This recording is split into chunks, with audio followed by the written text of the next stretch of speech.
production of the Mississippi State University Extension Service. Today on Farm Week, work continued this week on the new farm bill, but the chances of getting one passed before January isn't likely. The success of the farm bill negotiations will probably hinge on how and how much to cut from the SNAP or the food stamp program. Unfortunately, the House and Senate versions differ greatly. In Southern Gardening, start a family tradition this year and get your Christmas tree from a local Christmas tree farm. In the markets, beef prices may move higher, but not in a straight line, as soybean exports continue to be strong. In the feature segment, the boys of the Civilian Conservation Corps. This program gave jobs to out-of-work young men in the Great Depression. Many state and national parks still use the facilities they built 75 years ago. You couldn't find a job or anything, and we had lost the farm. My dad had spent his lifetime saving up a little to buy a farm, and you need eating money. My mother needed eating money.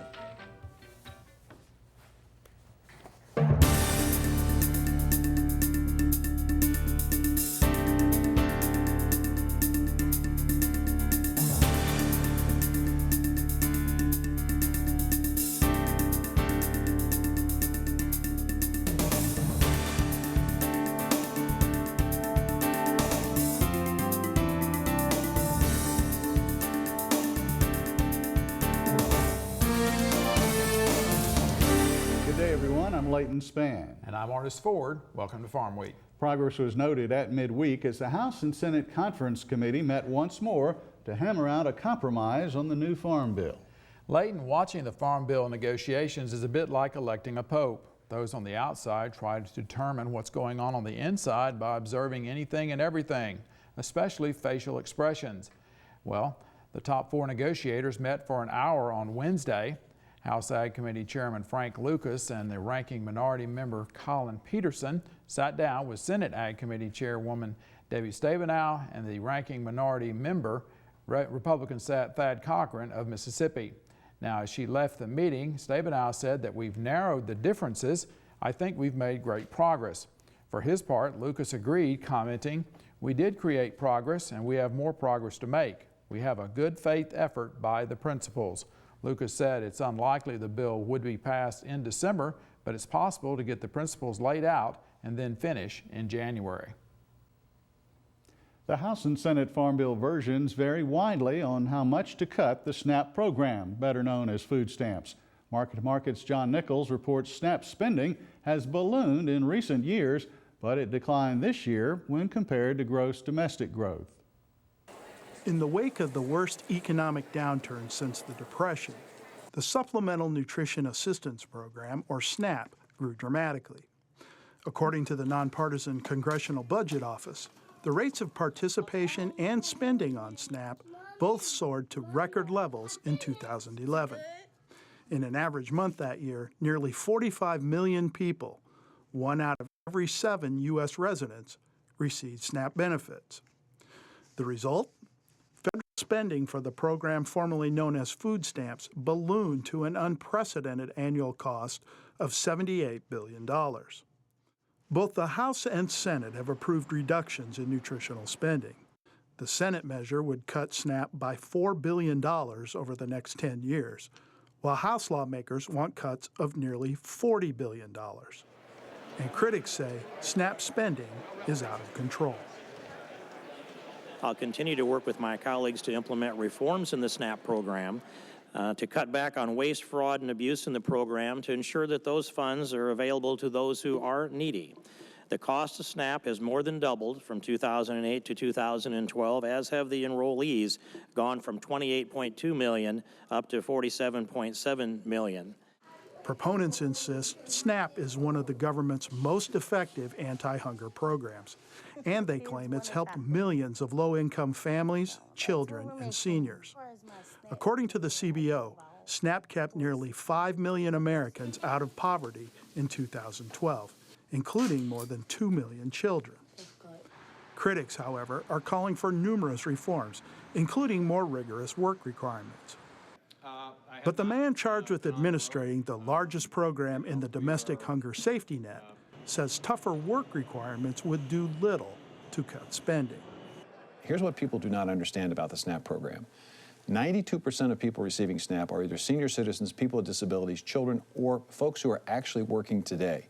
So when we talk about work requirements, we're only talking about 8% of SNAP beneficiaries. Of that 8%, the current law says that if they are not getting a job, if they're not in an education program or a training program, they only get 3 months of benefits every 36 months. The Center on Budget and Policy Priorities cited government data revealing that SNAP spending as a percentage of gross domestic product actually declined slightly in fiscal year 2013. The researchers project SNAP spending will continue to fall by nearly 5% in fiscal year 2014.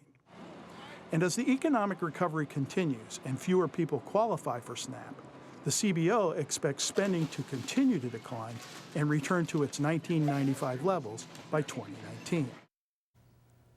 Traditions are an enjoyable part of celebrating Christmas. In this week's Southern Gardening segment, Extension horticulturist Dr. Gary Bachman tells us how an annual trip to a Christmas tree farm can become a great tradition for your family.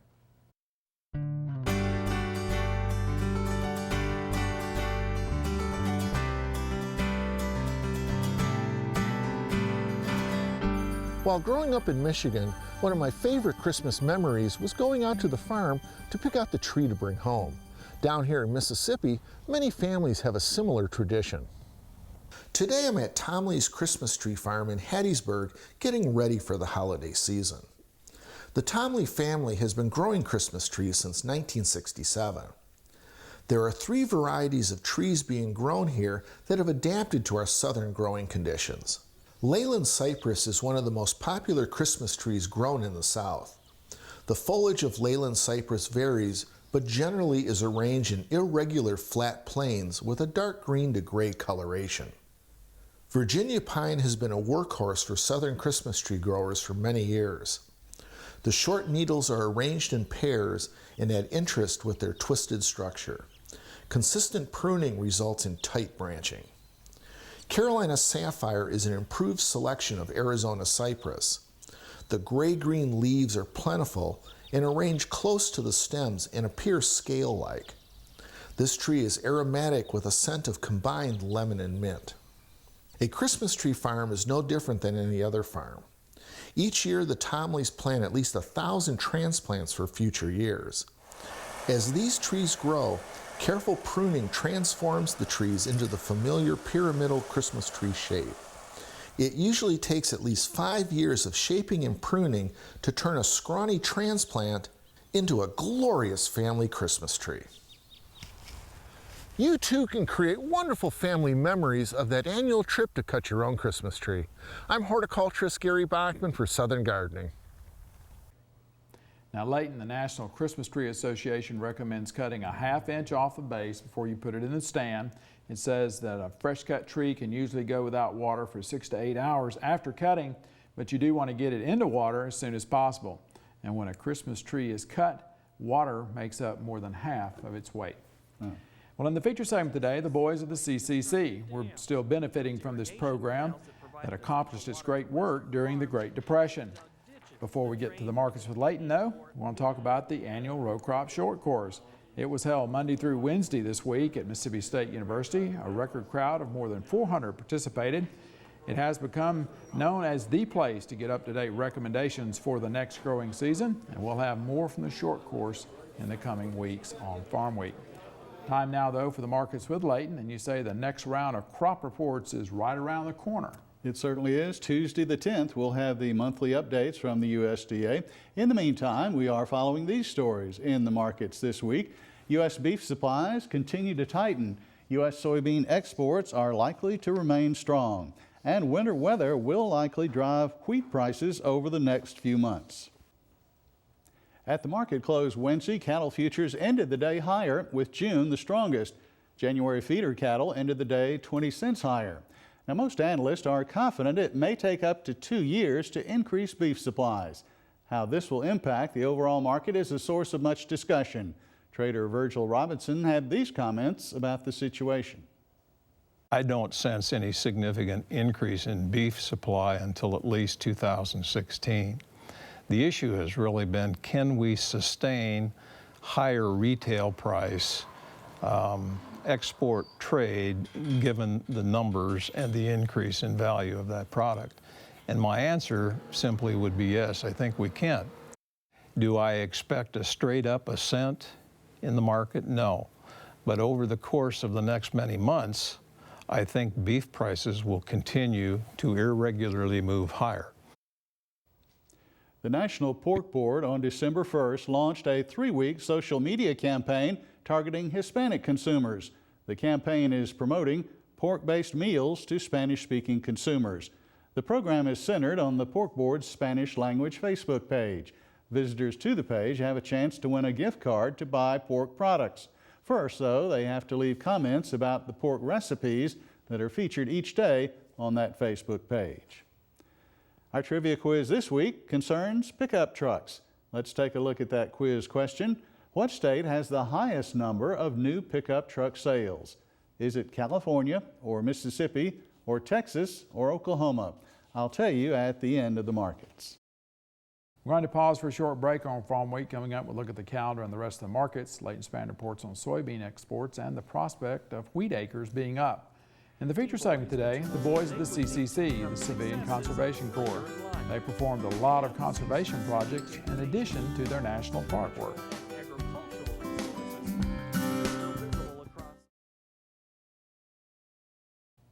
From our family to yours, Mississippi's farmers believe the best produce and livestock are grown right here at home. With ms.foodsearcher.com, you're only a click away. Using your smartphone, you'll be connected to hundreds of families and small businesses dedicated to providing you with fresh, local foods. Produce, meats, fish, dairy, agritourism, community markets, and more are right at your fingertips, no matter where you are. ms.foodsearcher.com.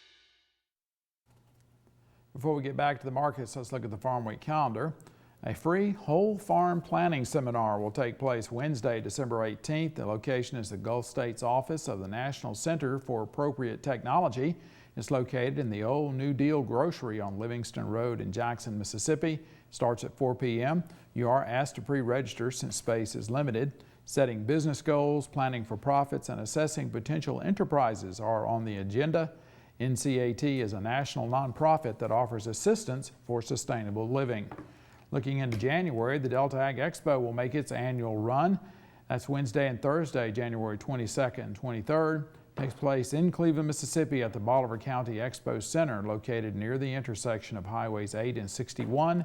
In addition to the many vendors who will be on site, there will be educational sessions on row crops, irrigation, and pest control. There's no admission fee. Go to our Farm Week website at farmweek.msucares.com for information on these and other events. Now check out this week's Farm Week Snapshot.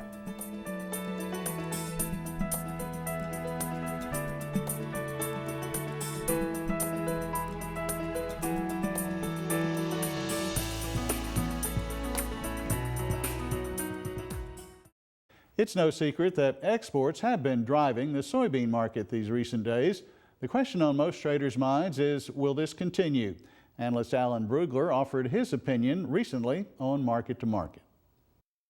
It probably doesn't have a real long leash to it, but again, we know the mechanism. We've already got export commitments for 90% of the USDA forecast for the year, and we've still got 8 months left in the year. So the market needs to slow down the export demand. If it doesn't, we basically only have about a 50 million bushel room in the carryover. All right, USDA is 170, 120 is pipeline or minimum supply. So we can't allow for a whole lot more export growth here. What we do know is China's got over 13 million metric tons of purchases from the U.S. that they haven't shipped yet. And the bulk of those are going to go out before March or potentially April. So it looks like we'll continue to see very strong exports. More acres of wheat may be planted in the state of Mississippi in 2014. Extension Ag economist Brian Williams discussed the outlook for this grain market when he met with me on Wednesday. Brian will soon have another set of crop reports, but what did that November report say about wheat? We will in about a week or so. The November report, there wasn't really too big a surprise or market mover in the wheat market. They increased the production by about 16 million bushels, but the demand also increased. So the ending stocks were about 4 million bushels higher, but no big surprises. I guess it'd be safe to say wheat has kind of been declining in price for quite a while. It has. It's kind of been a roller coaster ride. We saw it declining for most of the summer. It kind of hit a low point in September before it came back up again. And then we've actually been on a little bit of an increase since about mid-November. Now, some analysis I've read in the last week indicates that this creep higher, as they described it, might continue. Would you agree with that? Or? I do. I think so. The big thing is demand for wheat's been strong. There's also some concerns with weather. In the Midwest, they're expecting single digits, possibly even below 0 temperatures, and there's some concerns that could potentially hurt the wheat crop. So a harsh winter, especially in the Midwest, coming out in the next few months, that could maybe generate a little more interest in wheat or pep those prices up a little more. Definitely, definitely. The Farmer's Almanac is predicting a harsh winter, and I've seen some meteorologists also predicting the same, so it could be interesting on how that impacts the wheat crop. So even looking to February and March, it really depends a good bit on the weather situation as to what kind of prices we may have for wheat. It does, and that's the big thing that we'll be watching is how our wheat crop comes out with that. If we get some snow cover, those cold temperatures aren't going to be as bad or aren't going to be as impactful in some of these areas as they would be if the ground was bare. Mm-hmm. Well, let's kind of bring it back to Mississippi a little bit here. What about 2014 Mississippi acres? Any thoughts or feelings as to what that might be looking like? Well, looking at Mississippi acres, in this year, I guess we would say, we'd had about 400,000 acres here. We're expecting probably a little bit of an increase next year, both driven partially by the wheat prices, but also by soybeans. We're expecting a larger soybean crop next year here in the state, and wheat is typically followed up, or soybeans are usually followed up by wheat. Before our feature story, let's check the trivia answer for you for this week. The correct choice is C. Texas is the largest market for new pickup truck sales in the United States. In the feature segment today, a 1930s federal work program that we're still benefiting from today. The Civilian Conservation Corps is better known by its initials, CCC. It was part of Franklin Roosevelt's New Deal program, which helped the nation to recover from the Great Depression. Between 1933 and 1942, the CCC employed young men who otherwise would have been out of work. Market to Market's Paul Yeager says their work is a legacy which continues to benefit us today. Many of the lodges, picnic shelters, dams, and trails found in state and federal parks across the U.S. were built 8 decades ago by young men who were in many cases not even old enough to vote. They were members of the Civilian Conservation Corps and often referred to as the boys of the CCC. They were paid $1 a day, $30 a month. $1 back then was worth $20 a day. You could buy a dozen eggs for 7 cents. New pair of shoes for $1.50, 5 gallons of gas for $1. So it was actually a pretty fair deal. 3 square meals a day, a lot of food. It was a big step up for a lot of guys. Bill Jamerson has spent a lot of time researching and interviewing the young men who were part of the federal conservation effort that stretched across the United States. He has written a book called Big Shoulders, produced the documentary Camp Forgotten, and performs on the CD Crazy Khaki Kids, which is a collection of songs he wrote about life in the Civilian Conservation Corps. I planted about 10,000 trees. I did it all on bended knees. Now we're on the road and weather-bound. A lot of people become a little teary-eyed sometimes in my programs. These are heartfelt stories. Abject poverty really brings families together.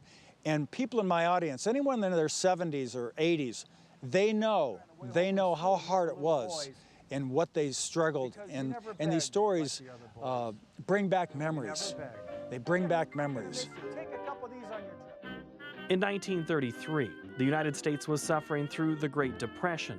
a time when stocks lost 89% of their value and nearly 1 in 4 Americans were out of work. Many voters felt it was time for a new deal from a new president. Franklin Delano Roosevelt became that new president, and in his first month in office, he created a number of back-to-work programs known as the New Deal. Brother, can you spare a dime? The Civilian Conservation Corps, or CCC, was one of the first New Deal programs that made the federal government the employer of last resort. Times was rough. My dad had died, and my mother, I and my brother was still at home, and you couldn't find a job or anything, and we had lost the farm. My dad had spent his lifetime saving up a little to buy a farm, and you need eating money.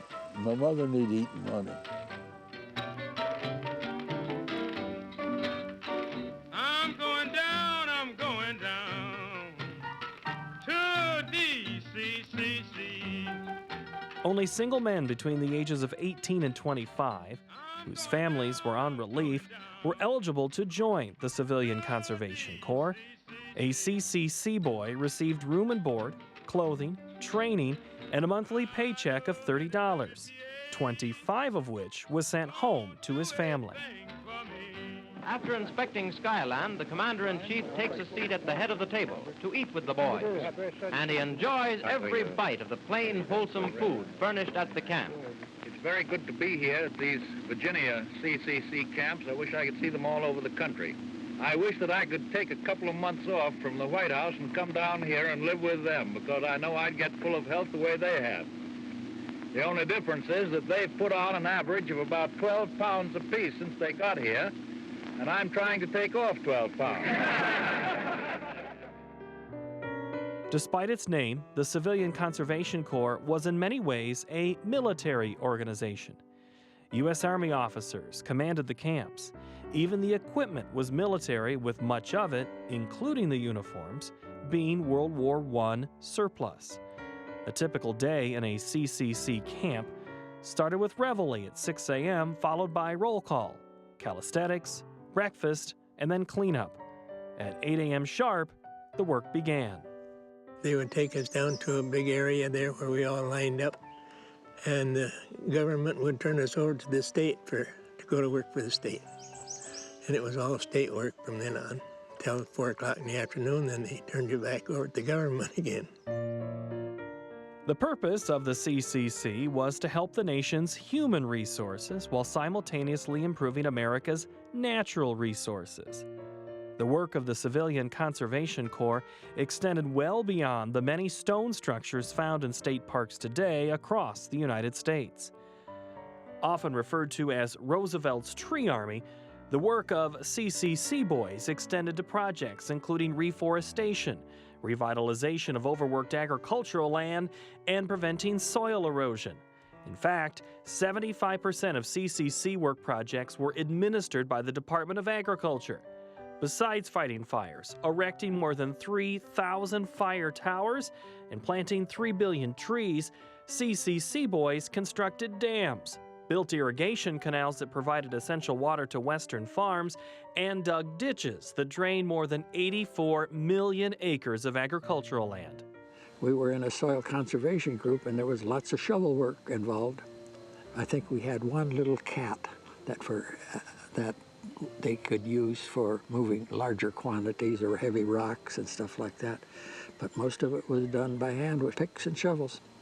I grew up in a hurry, I can tell you that. During the Great Depression, the CCC provided economic relief to families by putting approximately 3 million young men to work. It gave the CCC boys the tools they would need to become successes later in life. And the CCC gave the nation improvements to natural and agricultural resources that are still visible across America's landscape 80 years later. I look at it now, and it was probably the best thing that ever happened to us. Us young people then that didn't have a job, and I think it was a good deal. I think Franklin Roosevelt knew what he was doing. For Market to Market, I'm Paul Yeager. You can watch this story on the CCC again on our Farm Week website. That's farmweek.msucares.com. You can also watch Farm Week stories on YouTube and Facebook. We will have a link to the Market to Market website where you can also see the story as well as read the script. That's farmweek.msucares.com. And Layton, one of my favorite places to go is Bandelier National Monument in New Mexico. It's near Los Alamos, and it was part of the built CCC with program. the CCC help, and it has that look to it, and it's a fabulous place. And I mean, I'd go back there right now if you said to go. But you know, one of the things here in Mississippi, we saw tremendous numbers of trees planted in Mississippi, North and South Mississippi, all do. I mean, obviously that prevented erosion. Later on, it provided, you know, trees to cut and labor and all sorts of that. Well, we are at the end of Farm Week for this week. On our next show, we'll visit the 2012 Mississippi Outstanding Tree Farmer of the Year. He is John Arachea of Oxford. Arachea practices multiple-use tree farming, which includes providing for recreation and wildlife, as well as timber production. In southern gardening, poinsettias. They're the #1 flower for Christmas decorating, but now they come in more colors than just red. For the rest of the Farm Week crew, I'm Artis Ford. And I'm Leighton Spann. Thanks for watching. We'll see you next week.